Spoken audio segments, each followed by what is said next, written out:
हाँ, तो अब स्टार्ट करेंगे हम लोग लैंड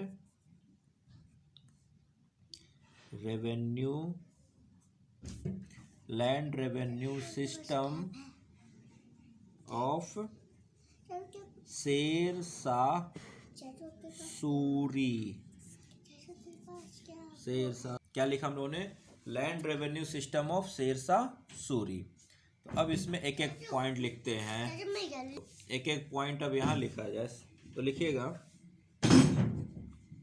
शेर शाह, देखिए Sher Shah was the first Muslim ruler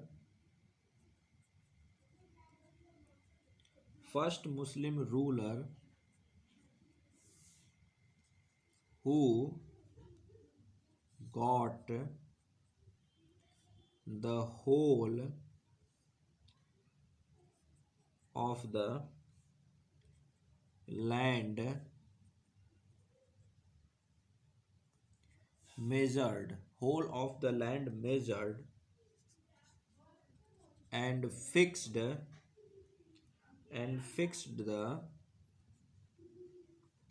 land tax on it on just and fair principle. तो लैंड टैक्स को तो इसने फिक्स कर दिया, लेकिन बहुत ही फेयर रेट पर रखा, ठीक है ना, बहुत ही फेयर हिसाब से लैंड टैक्स को मेंटेन किया, ठीक है। नेक्स्ट लिखिएगा, देखिए the land of each peasant was measured first in bighas. आज भी देखिए तो बीघा वर्ड यूज होता है, लोकल लेवल पे आज भी बीघा वर्ड ही यूज होता है, बीघाज। और ये था, एक बीघा का मतलब 60 × 60 यार्ड, ठीक है, 60 यार्ड लंबा, 60 यार्ड चौड़ा, ये हुआ एक बीघा। एंड देन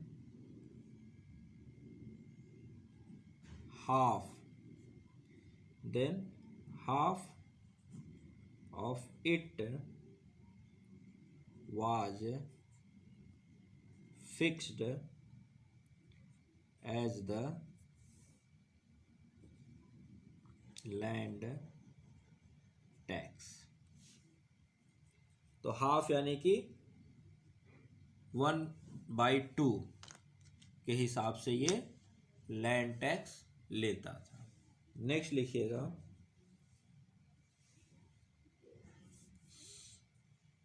दिस, देखिए दिस इम्प्रूव्ड लैंड रेवेन्यू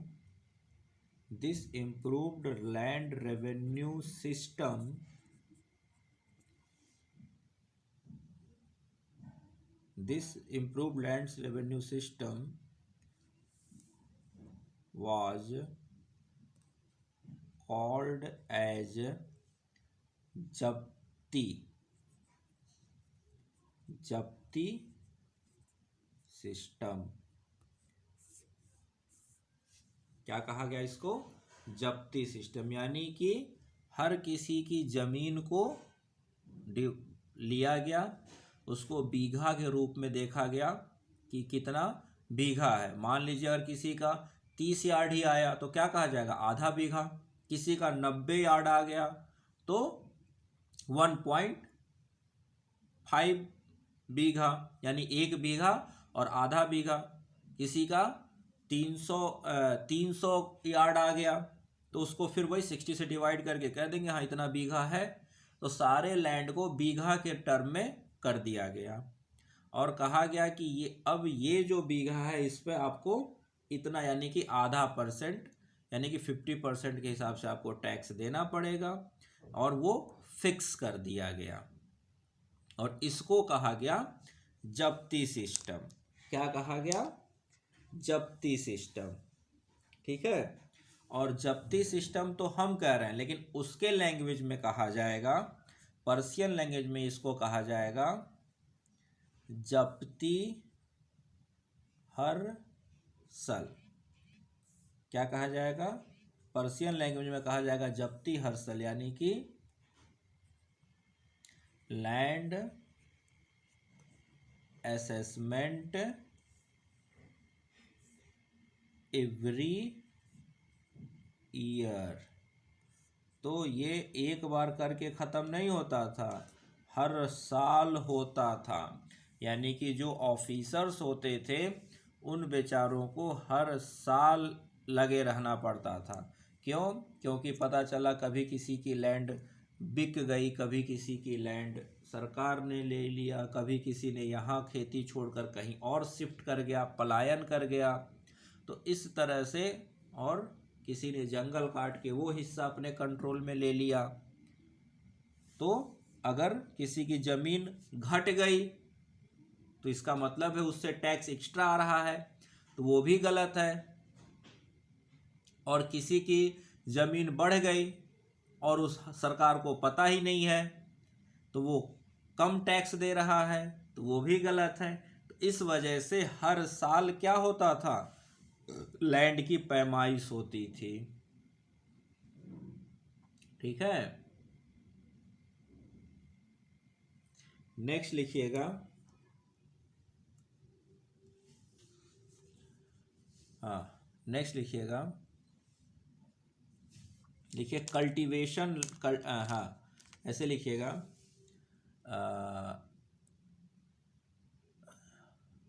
लिखिएगा all the cultivable land, all the cultivable land was divided, all the cultivable land was divided into 3 heads, यानी 3 तरह के हिस्सों में डिवाइड किया गया। कौन कौन से 3 हिस्से? तो एक था गुड, दूसरा था मिडल, और तीसरा था बैड। यानी पूरे ज़मीन को 3 तरह के हिस्सों में डिवाइड कर दिया गया, और कहा गया कि ये देखो, ये है अच्छी ज़मीन खेती के लिए, ये है क्या मिडल, मतलब यहाँ ठीक ठाक खेती होती है, और ये खराब है, यहाँ पर खेती या यूँ कहिए कि जो उपज है वो अच्छी नहीं होती है। नेक्स्ट पॉइंट लिखिए। और इसने क्या कहा भाई, लैंड जो मेजर किया गया तो उसका सिस्टम भी तो कुछ ना कुछ क्या किया जाएगा, मेजरमेंट का सिस्टम भी तो बनाया जाएगा। तो मेजरमेंट का सिस्टम क्या बनाए, लिखिएगा लैंड वाज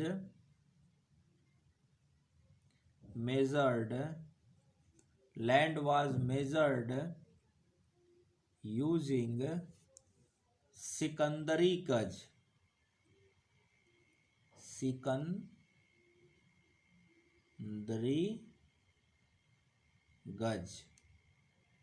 और ये सिकंदरी गज कितना होता था? 32 पॉइंट्स। क्या होते थे? 32 पॉइंट गज, GAZ गज, सिकंदरी गज। तो ये कुछ हो, सिंपल सा समझिए कि एक सीकड़, हाँ 22 पॉइंट समझा रहा हूँ क्या होता है। जैसे चेन आप लोगों ने देखा होगा, तो चेन क्या होती है, एक ये हुआ, फिर इसमें ये दूसरा आया, फिर इसमें ये तीसरा आया, फिर इसमें ये चौथा, ऐसे ही चेन बनती है ना ये। तो इसमें इसने क्या किया, इस चेन की एक कड़ी को क्या कर दिया, फिक्स कर दिया कि एक कड़ी का साइज इतना होना चाहिए। अब उस वक्त तो इंच सेंटीमीटर वगैरह तो था नहीं। उस वक्त जैसे अगर आपको ये दिख रहा हो, एक मिनट रुकिए, एक मिनट ऊपर बना देता हूँ, यहाँ बना देता हूँ। चलिए, जैसे कि मैंने बनाया ये चेन, ये चेन आपने देखा, ठीक है, ये चेन बन गई। तो एक में दूसरा क्या होता है, इस तरह से एक के अंदर दूसरा इस तरह से चेन बनती चली जाती है। तो उस वक्त इंच सेंटीमीटर मीटर ऐसा तो था नहीं। तो एक अंदाज से उन्होंने अपने हिसाब से कहा कि इतनी बड़ी एक क्या होगी, चेन की एक कड़ी होगी। क्या होगी, चेन की एक कड़ी। तो ऐसी ऐसी कितनी, 32 कड़ी। कितनी, 32 कड़ी को मिलाकर कहा गया कि एक गज सिकंदरी हो गई। यही है 32 पॉइंट्स। यानी चेन के जो छोटे छोटे उसके हिस्से हैं, और हर हिस्सा क्या होता है, एक साइज का होता है। हर कड़ी क्या होती है, एक फिक्स साइज की होती है। अब उसने कह दिया कि एक कड़ी बना दिया और कहा कि इसी कड़ी को नाप लो, और इतने के ही आप नाप नाप के 32 कड़ियों को मिला लो। 32 कड़ी यानी कि 32 पॉइंट जब वो मिल गए तो वो क्या बना, एक गज सिकंदरी बना। क्या बना, एक गज सिकंदरी। तो जब आप एक बार पूरी चेन यहां से वहां तक रख दोगे, इसका मतलब है कि वो एक गज सिकंदरी हो गया। ठीक है, और एक गज सिकंदरी होने का मतलब कि वो 60 यार्ड के बराबर लगभग कह सकते हैं। ठीक है, तो इस तरह से इसने पूरा का पूरा सिस्टम बना दिया। अब एक जो बन गया, अब उसी की बाकी सब उसी को नकल करके ढेर सारे आमिल्स लोगों को वो कड़ियां दे दी गई। वो लोग उसी कड़ी के हिसाब से, अब वो लोग जमीन जब नाप रहे हैं तो कह रहे हैं कि जैसे राम के पास कितनी जमीन है, 10 गुणे 10 कड़ी गुणे 12 कड़ी जमीन है। श्याम के पास 60 कड़ी गुने 50 कड़ी जमीन है। किसके पास, लखन के पास कितनी जमीन है, 120 कड़ी गुने 180 कड़ी जमीन है। इस तरह से कर दिया, और उसको करने बाद फिर उसको क्या किया, बीघा में कन्वर्ट कर दिया कि भाई इस हिसाब से यार्ड आज हम लोग समझ रहे हैं। तो यार्ड क्या है, यार्ड तो मॉडर्न सिस्टम है। वहां जैसे यहां पर मैंने यार्ड लिख दिया 60 यार्ड, तो यार्ड तो मॉडर्न सिस्टम है ना, नए जमाने का है ना। उस वक्त तो यार्ड था नहीं, वो कड़ी के हिसाब से था। तो वो इतना कड़ी गुने इतना कड़ी मिलाकर उनके लिए एक बीघा हो जाता था। और हम उसको मॉडर्न हिस्से में क्या कहते हैं, 60 यार्ड गुने 60 यार्ड। वो किस में कर रहे हैं, वो कर रहा है 32 कड़ी गुने कितना, 40 कड़ी। वो कह रहा है 100 कड़ी गुने 120 कड़ी। वो कह रहा है 200 कड़ी गुने 300 कड़ी। ऐसे करके वो कैलकुलेशन कर रहा है। हम ना आज हेक्टेयर में, एकड़ में, मीटर में और सेंटीमीटर में कर रहे हैं। तो ये सब क्या है, ये सब पुराने जमाने का मेजरमेंट का सिस्टम है, जो बहुत लंबे समय तक कहिए होगा कि आज भी ये सब अगर आप जाओ देखो तो पुराने लोग अभी भी कहेंगे कड़ी के हिसाब से ही मेजरमेंट को बता पाएंगे। वो बीघे के हिसाब से, वो कट्ठा के हिसाब से ही पूरे जमीन के मेजरमेंट को बताएंगे। लेकिन जब आप वेबसाइट पर जाकर सरकारी वेबसाइट चेक करोगे तो आपको क्या मिलेगा, एकड़ में, हेक्टेयर में मिलेगा। तो एकड़ हेक्टेयर ये सब मॉडर्न सिस्टम है। लेकिन पुराना सिस्टम क्या है, यही कड़ी सिस्टम है, नापने का सिस्टम। तो आप कई बार देखोगे जब ये लेखपाल वगैरह आते हैं गांव में जमीन वगैरह नापने के लिए, तो वो लोग अपने साथ कड़ी भी लेकर आते हैं, और साथ में मीटर तो होता ही होता है, जो मॉडर्न मीटर सिस्टम फीता जिसको कहते हैं वो तो होता ही होता है, कड़ी भी लेकर आते हैं। क्यों? क्योंकि पुराने ज़माने के हिसाब से अगर पुराने दस्तावेज हैं कागज़ के तो वो क्या लिखा, उस पर कड़ी लिखा रहेगा, और नए वाले को हेक्टेयर में लिख देते हैं या एकड़ में लिख देते हैं। खैर, जब ये सब तो अब कैलकुलेशन का पूरा एक सिस्टम बनता है, तो वो हम लोग को नहीं पढ़ना है कि कितना हेक्टेयर में कितना एकड़ होता है या कितने यार्ड में कितना कड़ी होता है, ये सब हम लोग को नहीं पढ़ना, नहीं तो वो भी बताता, लेकिन वो हमारे लिए कोई ज़रूरत की चीज़ नहीं है। बस आपको इतना समझना है कि उसने गजे सिकंदरी 22 कड़ी को मिलाकर एक चेन बनाई, यानी कि एक गज बनाया, और वही एक गजे सिकंदरी को नापने के हिसाब से उसने बोल दिया कि इतना कड़ी। तो एक पूरा 32 कड़ी आ गया तो कहा कि एक गज सिकंदरी है। किसी का जमीन आ गया 64 कड़ी तो क्या बोला, 2 गज सिकंदरी लंबाई है। इस तरह से इन्होंने लिखा। अब मान लीजिए किसी का कितना आ गया 50 कड़ी या 40 कड़ी आया तो क्या लिखेगा, 2 गज सिकंदरी और 8 कड़ी। किसी का जमीन आ गया लंबाई नापा 40 कड़ी तो क्या कहेगा, कहेगा कि 1 गज सिकंदरी और 8 कड़ी। किसी का आ गया कितना 70 कड़ी तो क्या कहेगा, 2 गज सिकंदरी और 6 कड़ी। तो इस तरह से उन्होंने रिकॉर्ड मेंटेन करना शुरू किया। तो हर किसी की जमीन ऐसे रिकॉर्ड मेंटेन होने लगी। ठीक है, और इसी को कहा गया जब्ती सिस्टम। क्या कहा गया, जब्ती सिस्टम, कि हर किसी की जमीन नापी गई, जमीन नापकर उसको, अब इसमें भी जब्ती में इतना ही नहीं है, इसमें और भी चीजें हैं, वो अभी आपको लिखवा रहा हूं। तो पूरे सिस्टम को मिलाकर जब्ती कहा जाएगा। ठीक है ना। तो इस तरह से इसने क्या किया, पहले तो सबकी जमीन नाप दी गई। जमीन नापने के बाद, जमीन नापने के लिए क्या यूज किया गया, सिकंदरी। क्या यूज किया गया, सिकंदरी गज, ये यूज किया गया। 32 कड़ी जिसको हमने क्या कहा, 32 पॉइंट्स कह दिया। ठीक है।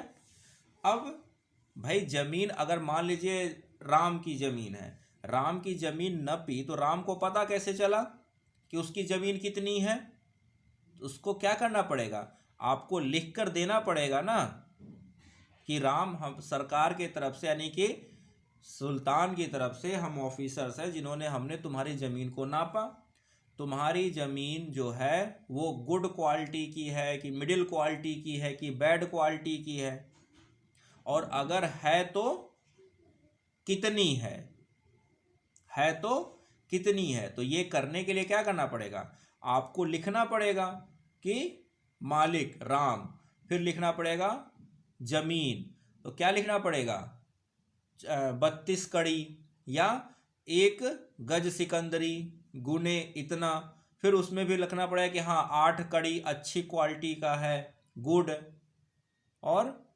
10 कड़ी मिडिल क्वालिटी का है। इस तरह से आपको लिखना पड़ेगा। तो इसने भी पूरे हर अपने जितने भी लोग थे सारे पीजेंट्स का क्या किया, इसने उनके सारे डॉक्यूमेंट्स और सारे जमीन के जो भी डॉक्यूमेंट्स थे सबको रिकॉर्ड में बनवाया। क्या किया, रिकॉर्ड मेंटेन करवाया। तभी तो इतने ऑफिसर्स इसको लग रहे थे, नहीं तो इतने ऑफिसर्स इतने क्लर्क क्यों लगते। तो इसने सबका रिकॉर्ड मेंटेन करवाया। तो लिखिएगा, द सेटलमेंट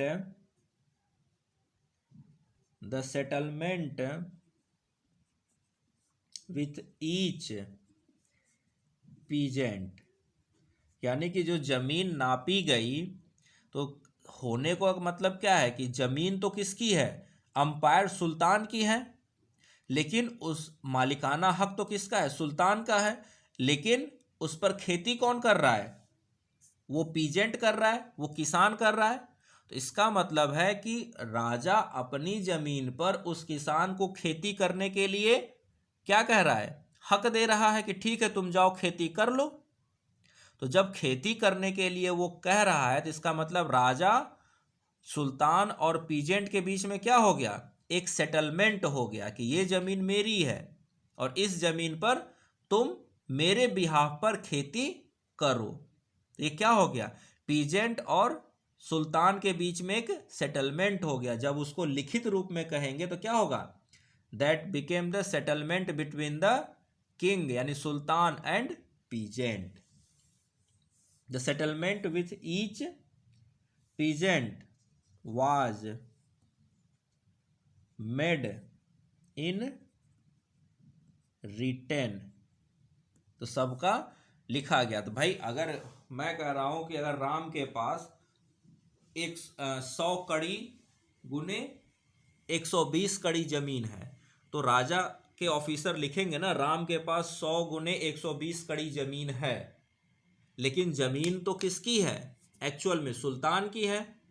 तो खेती कौन करेगा, सुल्तान को करना चाहिए, लेकिन सुल्तान तो खेती कर नहीं रहा है, कौन कर रहा है, पीजेंट। तो सुल्तान लिख के देगा ना कि हाँ तुम राम तुम इतनी गुने इतने जमीन पर खेती करो और इसके बदले मुझे इतना टैक्स दो। तो ये क्या होगा, ये रिटन में होगा। ठीक है, तो रिटन डॉक्यूमेंट बनेगा। अब तो लिखिएगा every peasant was given a written document।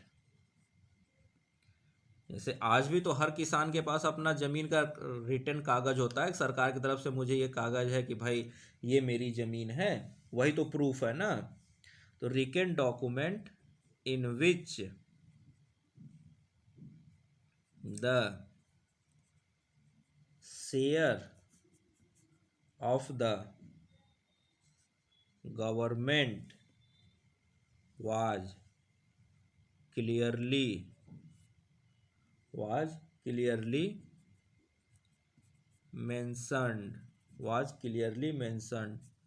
so that no any officer might cheat the peasant। This written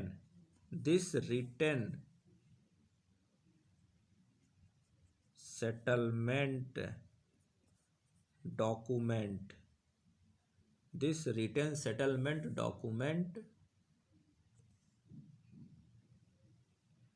is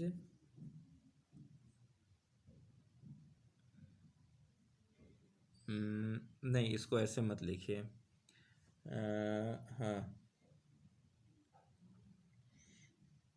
हाँ ऐसे लिखिए, this written settlement document is known as kabuliyat. क्या कहा जाएगा, कबूलियत।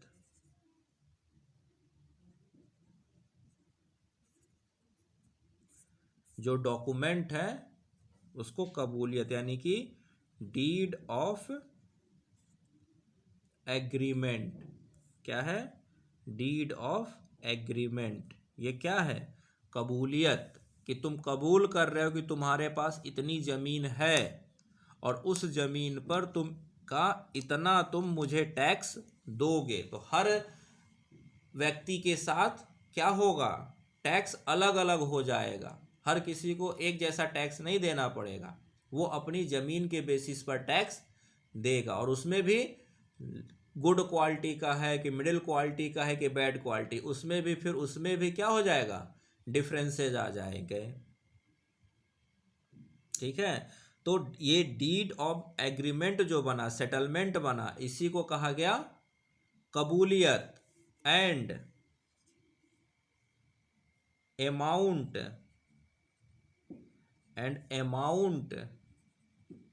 each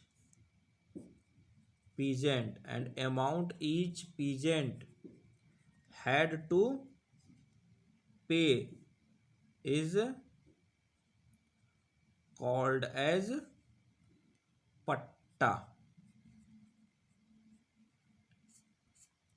क्या कहा गया? पट्टा। ठीक है, तो इस तरह से दो चीजें हमारे सामने आई, एक कबूलियत और एक पट्टा। तो दोनों रिटन है कि हमने लिख के दे दिया कि तुम्हारे पास इतनी जमीन है। राजा के ऑफिसर ने लिख के दे दिया सुल्तान के कि राम के पास इतनी जमीन है और इस जमीन पर इतना टैक्स वो देगा। तो जो हमने लिख के दिया कि इतनी जमीन है, तो वो हो गया उसकी, और तुमको इतना टैक्स देना है, वो हो गया कबूलियत। और जो टैक्स लिया जाएगा वो कहा जाएगा पट्टा, amount. Amount each peasant had to pay is called as patta. तो ये दो तरह का काम किया गया, और इससे क्या हुआ, लैंड रेवेन्यू में एक रिमार्केबल सुधार आ गया। और जो चीटिंग की संभावना थी, ऑफिसर्स के द्वारा जो करप्शन की संभावना थी, वो खत्म हो गई, क्योंकि हर पीजेंट को पता है कि अब उसको कितना टैक्स देना है इस साल, क्योंकि नेक्स्ट ईयर फिर जमीन नपेगी और फिर से नया पट्टा और नई कबूलियत बनेगी। तो हर साल नया पट्टा, नया कबूलियत। और तो हमें मालूम है कि अगर इस साल जमीन नपी है, तो इस साल अगर 2023 में जमीन नपी है, तो इसका मतलब 2024 में मुझे इतना टैक्स देना है। ठीक है, इस तरह से ये काम होता था। तो इससे क्या हो गया, अंपायर को अच्छा खासा टैक्स मिलता था। बीच में जो करप्शन का पैसा था, वो करप्शन का पैसा खत्म हो गया, और इस तरह से हर किसी को, पीजेंट को भी सहूलियत हुई उसको टैक्स पे करने में, कहीं पर कोई दिक्कत नहीं हुई। अच्छा, एक चीज और भी था, ये भी लिख लीजिए।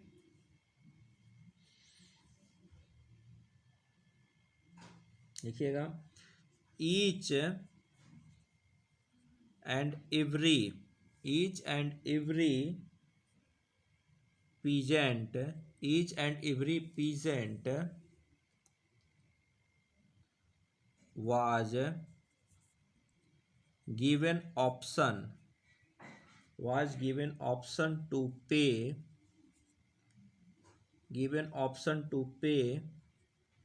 the tax in cash or kind।